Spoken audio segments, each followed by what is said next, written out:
But the suffering continues. The pain. It's here again.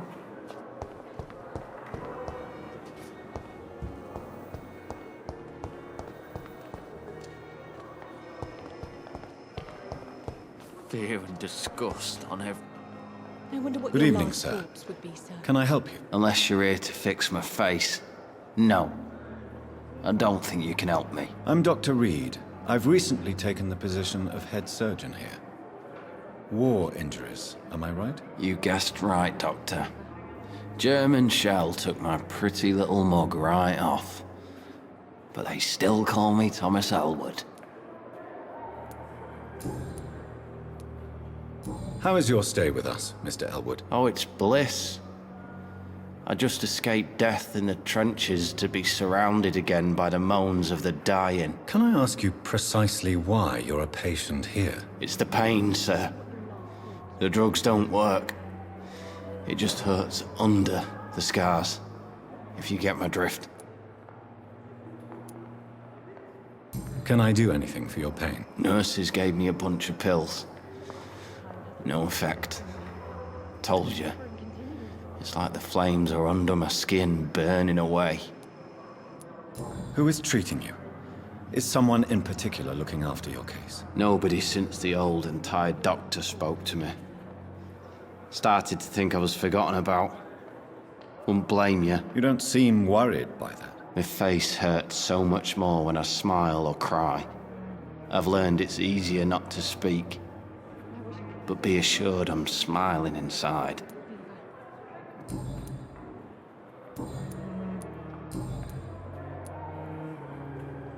Where were you stationed, sir? Did you serve for long? I really don't want to talk about all this shit. No offense. I was pushing too much. I served in France myself. I just wanted to know what happened to you. You were an officer, weren't you? Then I doubt we fought the same war, sir. No offense. How close are you to Miss Horcroft? Are you aware that she thinks she is a vampire? To wait for her next nibble is the best reason to stay here. Every time she approaches my bed, she treats me like something tasty. A normal person. Aren't you afraid? She may hurt you if the game goes too far. She's quite harmless, I can assure you. Her head's broken inside is all. While I'm busted on the outside. But she's still beautiful. Living proof that there's hope for me. So do you let her bite you? You know that's not sanitary. And why not? She's only supping a few drops of me blood. And the pain, it's real for once. She could decide to bite less willing patients. Then it's another good reason for me to stay here, Doctor. You do realize she's mentally disturbed. It's called the Cotard syndrome. She truly believes she's a vampire. In her madness, she never refers to my scars. And frankly, if I could, I'd join her world. It seems much more fun than the real one. Goodbye for now, Mr. Elwood. Fear and disgust on every street corner. The daily routine. Good evening, Mr. Hampton. How do you feel? Dr. Reed, is it? Oh, sir, I must apologize for my behavior. What do you mean? I was not myself in the factory. Fear and exhaustion made me say awful things to you, I'm afraid. You remained perfectly nice and polite. A little delirious, perhaps. But who wouldn't be after enduring an abduction? Thank you, Doctor. That's a relief. Now all I need to do is rest and return to my flock. How did you end up in William Bishop's den? I had received alarming news about his recent behavior. I went to his place and he refused to let me go.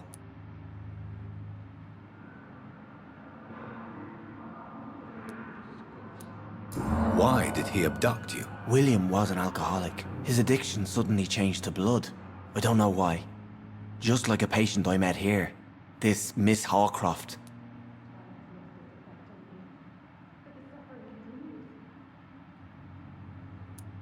You dared to enter this awful place alone. You're a hero, Mr. Hampton. Or a fool. I'm just a man trying to help his friends, Dr. Reed. William Bishop was a conflicted soul, searching for light.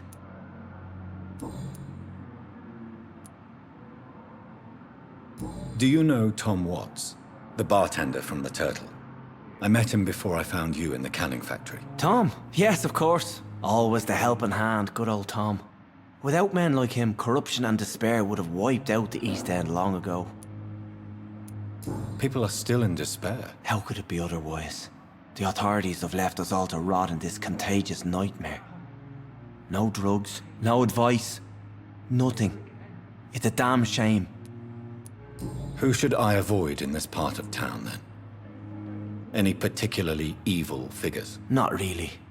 Most men and women are just doing their best. And it's not my habit to speak ill of people I know, Doctor. What is the general situation in the East End docks? The situation has always been tough, with a lot of tensions between the gangs and the dockers' trade union. The wet boot boys are very nervous since they lost their leader. Who leads the gang now? Since Clay Cox went missing, it's his wife Edwina who runs the show, with the assistance of her minion, Booth Digby. Has the gang been threatening you? Ah, no. I've had this nickname for so long, you know, the sad saint of the East End. No one dares to bug a saint, not even criminals.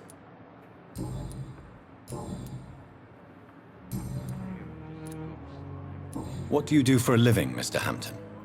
I can't help but notice the cross around your neck. I manage a night asylum for the poor and homeless of the docks, and I try to guide the lost and hesitant on the right path to our Lord.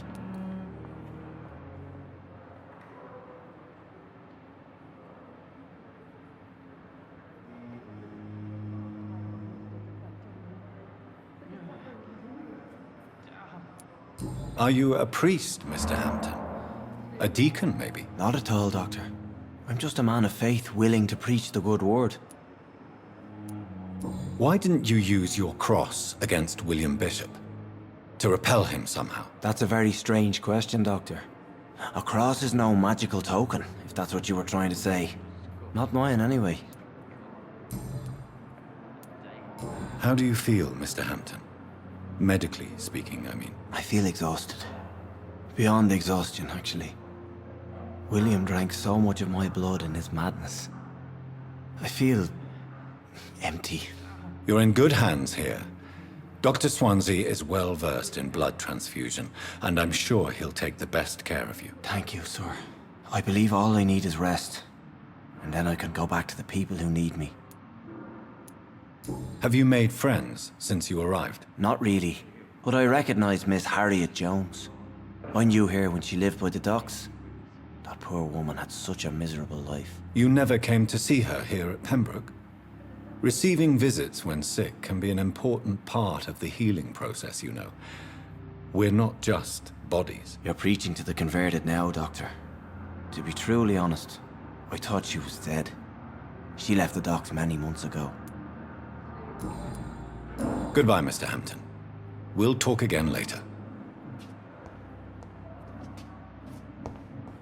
It's locked, all right. Again. Feel my blood boil with the fever. Good evening, Miss Howcroft. How are you tonight? I need blood, Doctor. Warm, rich, vibrant blood. I'll leave you, Mistress of the Dark, to your nocturnal activities. Time has lost its effect on me, but the suffering continues.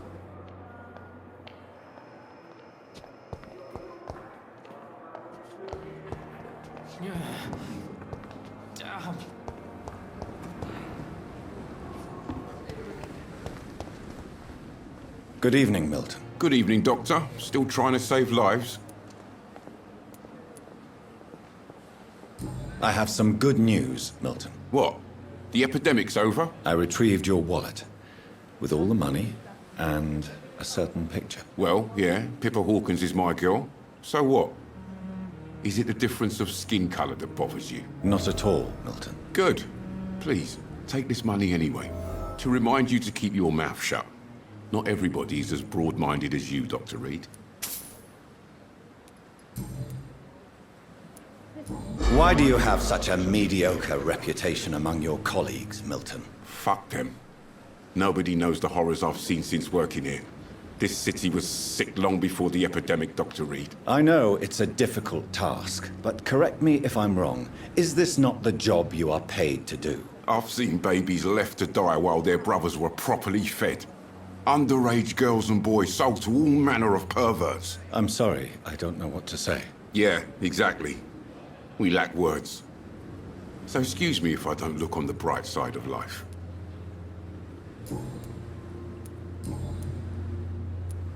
What's going on between you and Nurse Hawkins? Pippa's tired. Tired of all this shit. Tired of all those corpses piling up. She's as depressed as I am. During the war, I witnessed a few couples just like you come together in difficult circumstances. It can be very damaging. Maybe you're right. But we support each other. And that's all that matters. You do realize you could both get fired. Hospital staff are not meant to have intimate relationships with one another. Come on, Dr. Reed. Do you know how many rules are broken in this hospital every day just to keep it running? There's nothing wrong with what we're doing. I'd like to see your goods. Wise choice, Dr. Reed. A reliable gun is what everybody needs these days.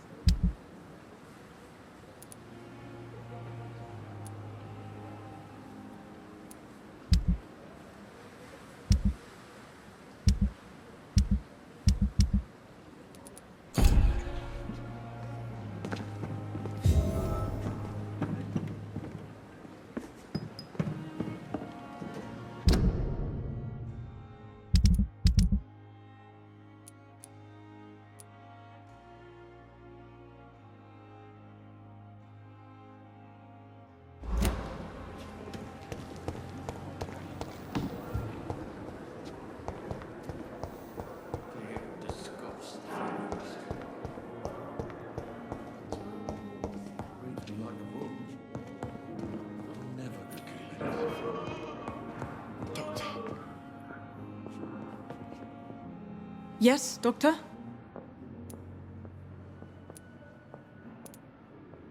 Exactly how bad is the supply situation here at Pembroke? It really depends. Dr. Swansea deftly works his society contacts for monies, but with the quarantine, well, we're in God's hands. Why then do you always work the nights? Don't you ever sleep? At the Pembroke, we're always hands on deck. Your dedication to the Pembroke does you credit, Nurse Crane, but when do you sleep? We staff get our sleep when we can, Doctor. Nursing is a vocation, not the labor of a journeyman. Lack of sleep and the medical profession always ends in disaster. I've witnessed many a colleague succumb to stimulants to fight exhaustion. Drugs were as deadly as bullets in the trenches.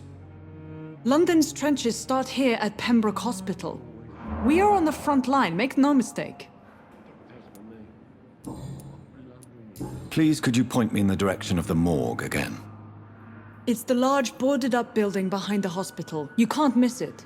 The key I gave you will open the small back door to it. That's all for now, Nurse Crane, thank you. Reads me like a book. I never could keep anything from her. I'm all right. Don't waste your time.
Come now, we can handle this.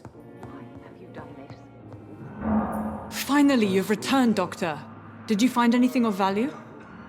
Yes, nurse. You've worked your first miracle, Doctor. Now, this patient here needs immediate treatment. Duty calls. When the storm has passed, I'll show you how to mix the remedy yourself with the same basic ingredients. Many thanks, Doctor. When you've finished, you ought to report to Dr. Swansea in his office. He's been looking for you. Seemed pressing.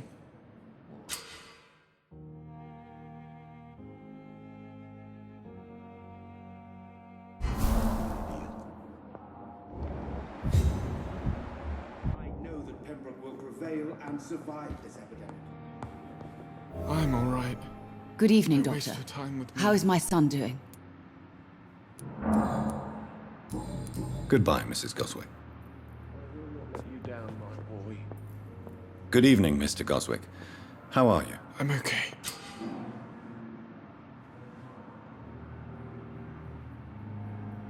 Do you need any help? I'm afraid I may, sir. I don't mean to be a burden.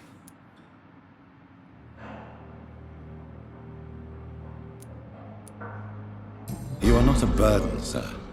Healing you is my responsibility. And you have my gratitude for that.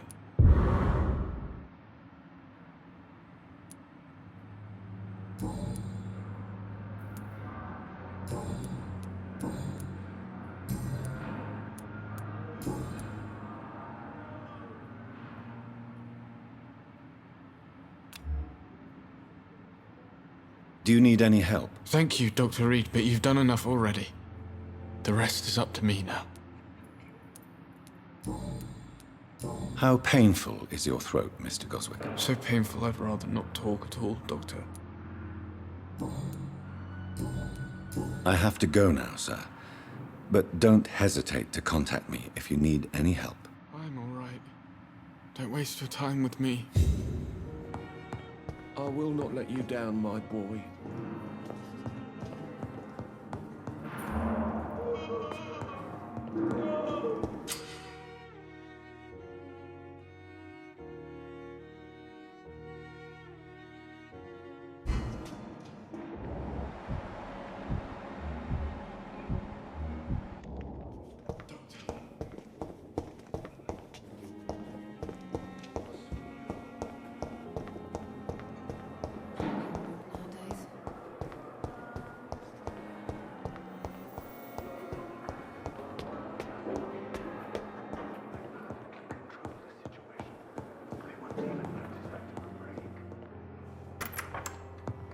Please, Jonathan, come in. Fascinating, is it not? In the last decade, so many mysteries have been brought to light with our microscopes. The human body, biology's penultimate frontier. The more we explore its boundaries, the less we're able to trace a clear line between life and death. You, my friend, have a foot in both countries. The view must be vertiginous. It's at least as vertiginous as chatting about vampires with you, I would say. This must be all so new to you. This area of town, the hospital. Brand new life. How stimulating it must be. I wish I could share your enthusiasm, Dr. Swansea. But my condition defies scientific categorization. Undead? Unalive? Immortality defies logic. I cannot express my thrill at this serendipitous turn of events. The world's most eminent specialist in blood transfusions, a vampire. One might say a gift from heaven.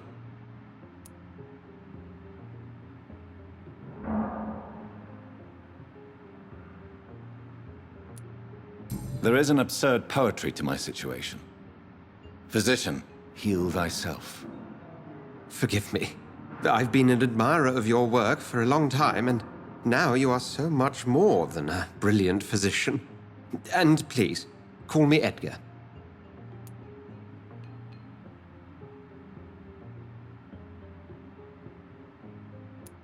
I'm not some doe-eyed student, Edgar.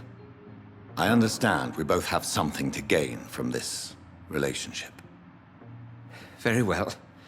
I have a task for you, Jonathan. Something that will require all your newfound skills. Please, go on.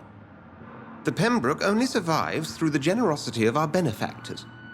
Unfortunately, our main donor has found herself in a bit of a bind. Now, if you could help her out... A spokesman or politician is what you need. That's not my calling. And until I come to understand what has happened to me, I require discretion. Discretion is in order, Jonathan. Lady Ashbury has recently received rather indelicate correspondence that, if revealed, would jeopardize her position. And you would like me to eradicate this threat? By the stole, of course not. I would just like you to pay her a visit. Her ladyship is certainly near the tents outside, tending the sick. You can't miss her. Look for someone impossibly delicate. Accepted. I'll see what kind of trouble Lady Ashbury is in.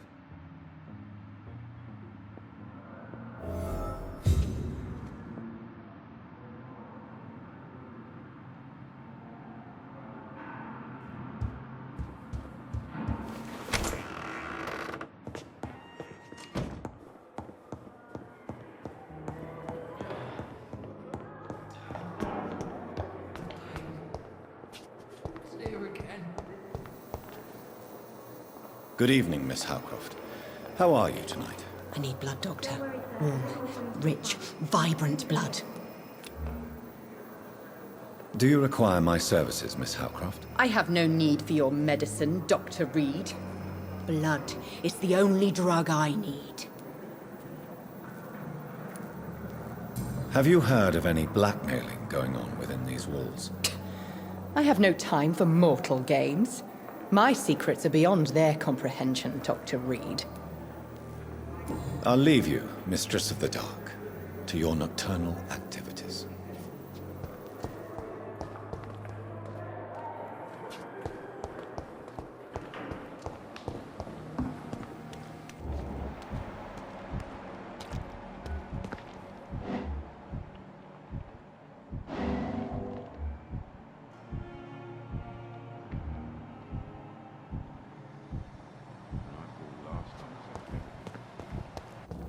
Prove what we are capable of. It is now or never.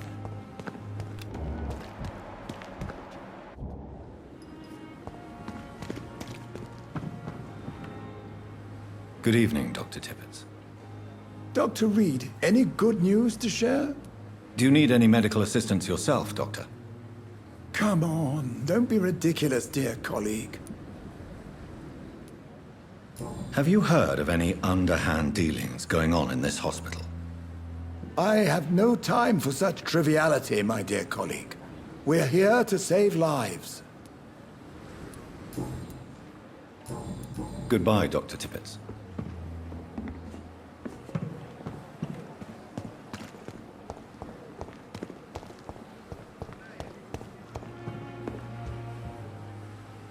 The flu took my dear wife, Emily. I take comfort knowing we'll soon be together again. Mr. Rainfield, that's no way to talk. You're in good hands here, and we'll be up again soon enough.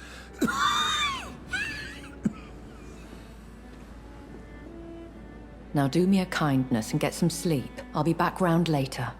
Your words are kind, the blessings of an angel. You're the sweet, sweet Lady of Mercy.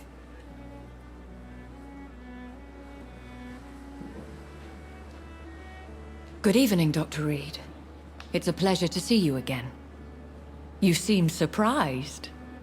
Dr. Swansea has brought me up to speed concerning your recent appointment to Pembroke Hospital. You're a the lady who saved me that night, before vanishing into thin air. I remember you from the pub with Dr. Swansea. Indeed. Allow me to introduce myself formally this time. My name is Lady Ashbury. I remember you well, in spite of the brevity of our encounter.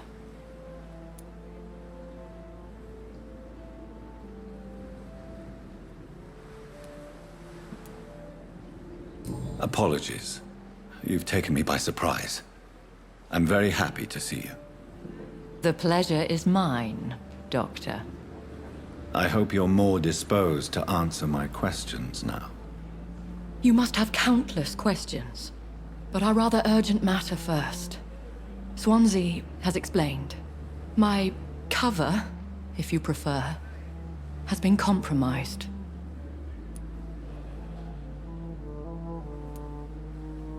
Have any of the patients given you trouble? These poor souls have so little left to live for. I do my best to ease their pain.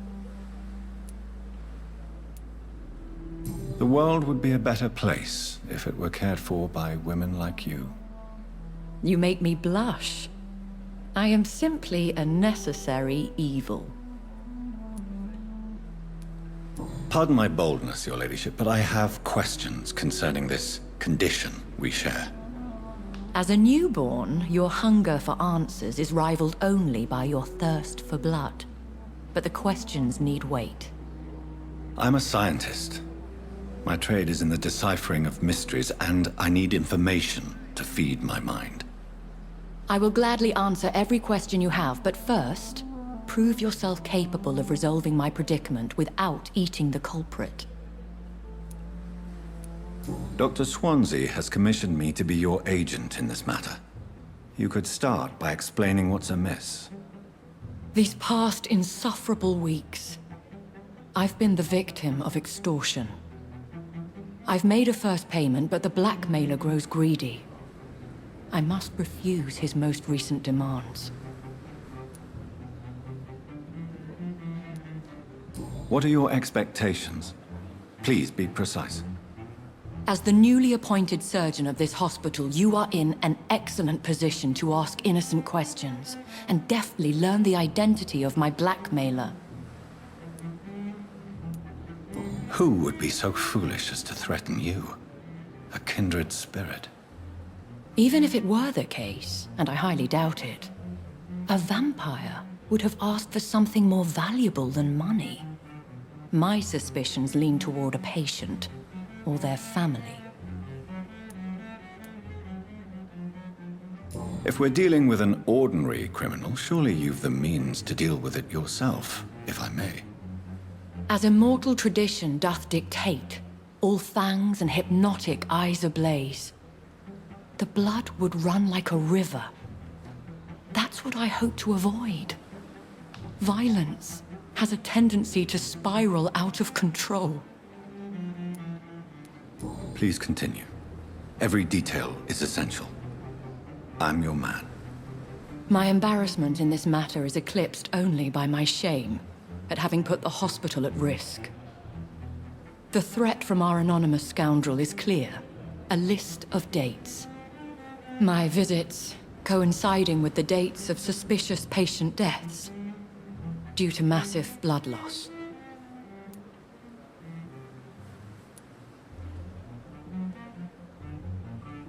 I'll take care of it. Do you know where I should start? If that was the case, I'd settle the matter myself. You could talk to our local gossip, Harriet Jones. Not a pin drops here without her hearing about it. I'll meet that woman now.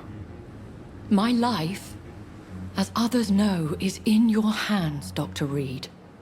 I'm sure of your discretion, but I do fear your powers of persuasion will be put to the test. When this is resolved, I'll be your obligé. I'll answer all questions in regards of your condition.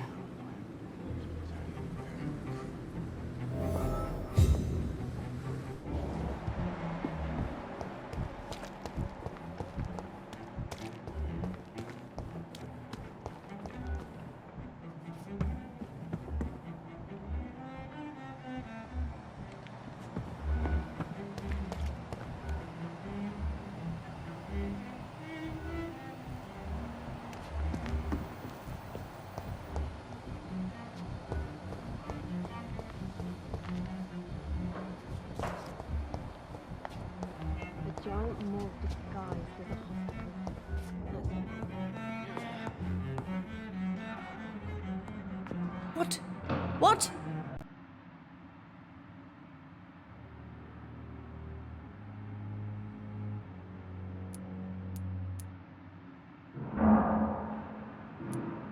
Please, calm down, madam. I assure you that I am highly qualified. I'm just back from war duty. How brave. Threatening an old defenseless woman. You know how long I've been a patient here? You've picked the wrong fight. I'm Harriet Jones. Harriet Jones? Indeed. I've been meaning to have a chat with you.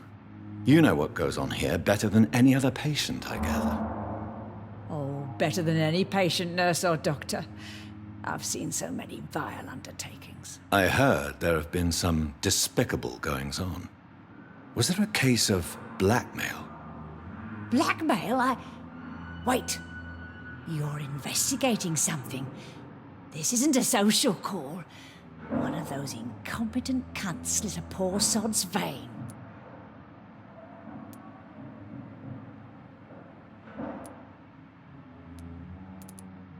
If I didn't know better, Miss Jones, I'd be inclined to say you enjoy this type of idle gossip.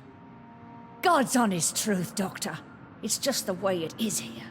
Most of these bitches would let you freeze to death before getting you a blanket. You seem to know more about the goings-on here than anyone else. Beware, Miss Jones, in case suspicion should fall on you. That's it. Blame the old and infirm. I see those little bitches' greedy little eyes. Just waiting for me to pop off they are. I assure you, madam, this is not an investigation into a possible medical error. Debauchery, then? Nurses Crane, Hawkins, Brannigans, whores, all of them. They can't keep their legs shut. I've seen them scratching slutty sores. Really? Well, if you have irrefutable proof, I'll not have the staff behaving in such a manner here. This is your business, Doctor, not mine.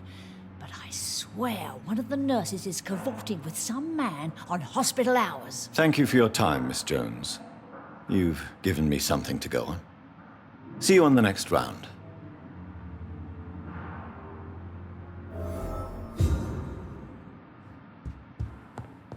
The patients and staff might know something. I'll start my investigation with them. Fear and disgust on every street. Good evening, Nurse Hawkins. Good evening, Dr. Reed. What can you tell me about the strange man visiting one of the nurses during her shift? Let me guess. You spoke with that old shrew, Harriet Jones. Do not pay attention to her, Doctor. She's full of fanciful tales.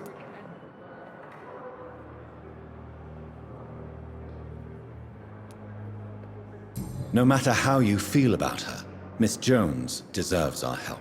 Who says I don't care for her? Hate is what keeps that old crone alive. She could have been telling the truth about the mysterious man. That old witch will end up in hell soon enough. Who cares if a nurse finds some happiness where she can?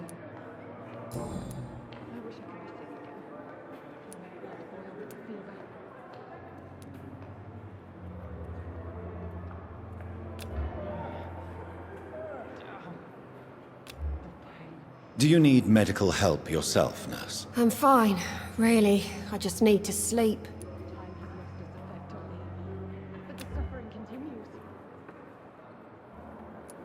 What can you tell me about the strange man visiting one of the nurses during her shift? Let me guess. You spoke with that old shrew, Harriet Jones. Do not pay attention to her, Doctor. She's full of fanciful tales. Goodbye, Nurse Hawkins. I wonder what your last thoughts would be, sir. We can handle this. Reads me like a book.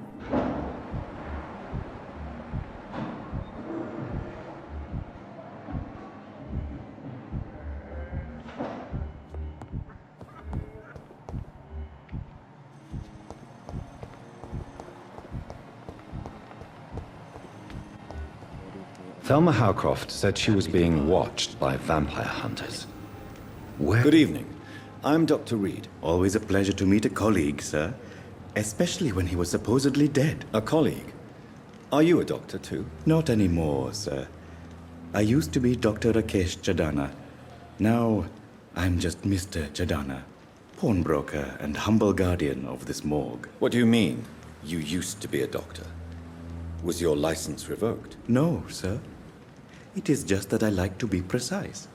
I run a little pawn shop while taking care of the dead. But I used to be a real doctor.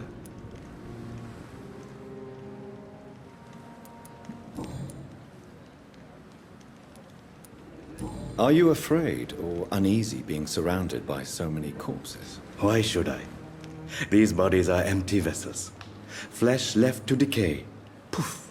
No soul anymore. All gone.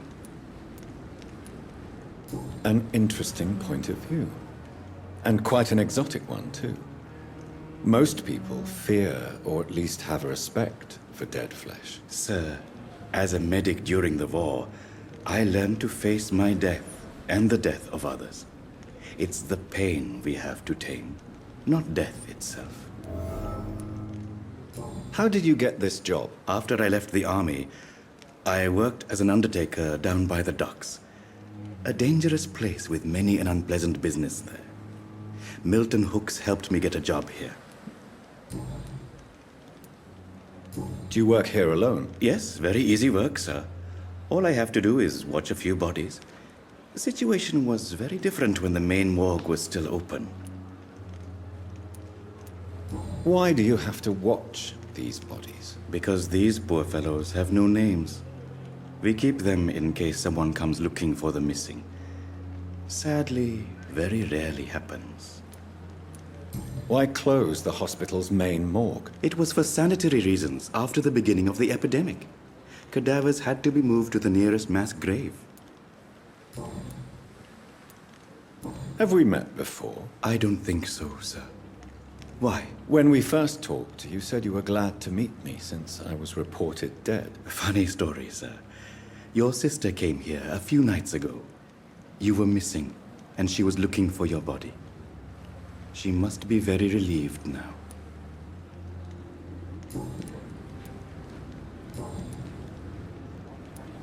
A pawnbroker? I expect you get all types of people here. Yes, sir. All kind of people. For I sell all kind of goods.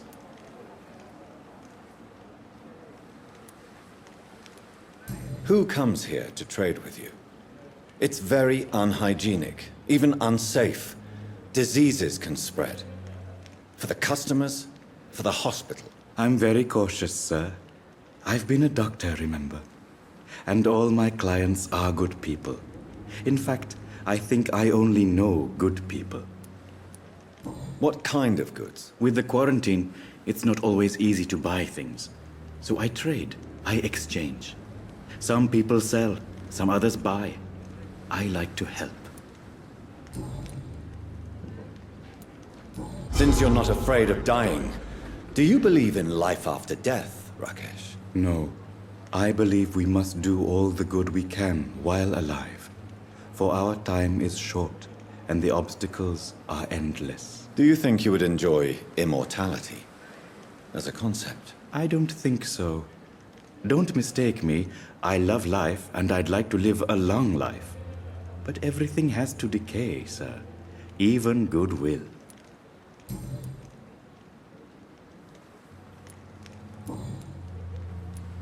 Have you heard of someone blackmailing people in the hospital? Pardon me, sir, but I have no idea what you're talking about. Please show me what you have to sell. Of course. It's just trinkets and curios, really. But I'm sure they can be useful.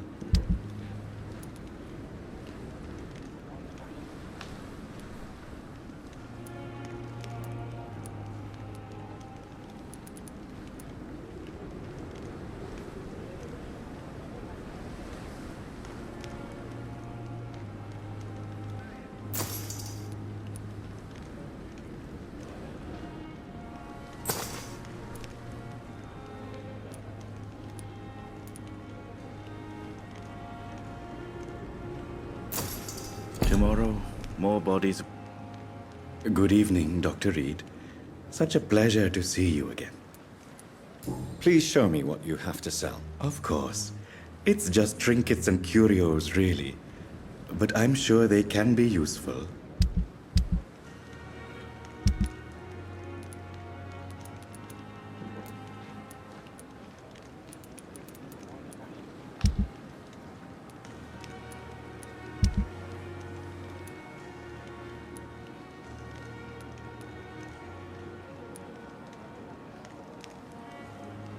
It never ceases to amaze me how you, the dead, seem peaceful and lost at the same time.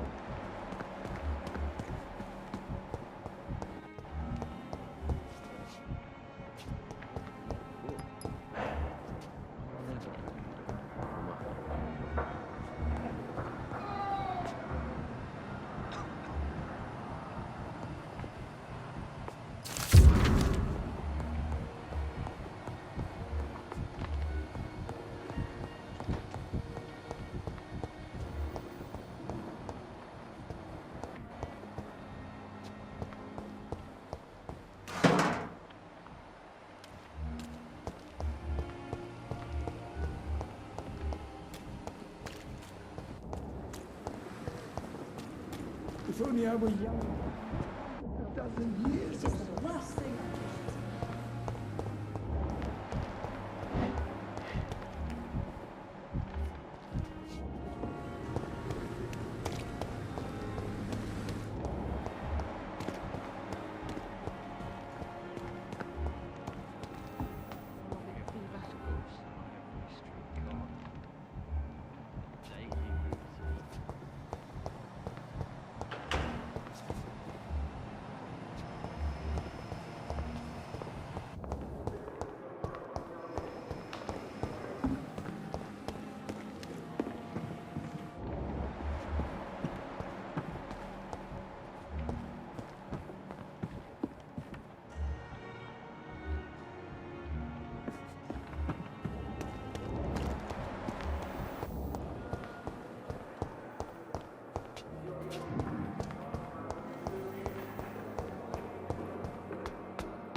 And what of my own life?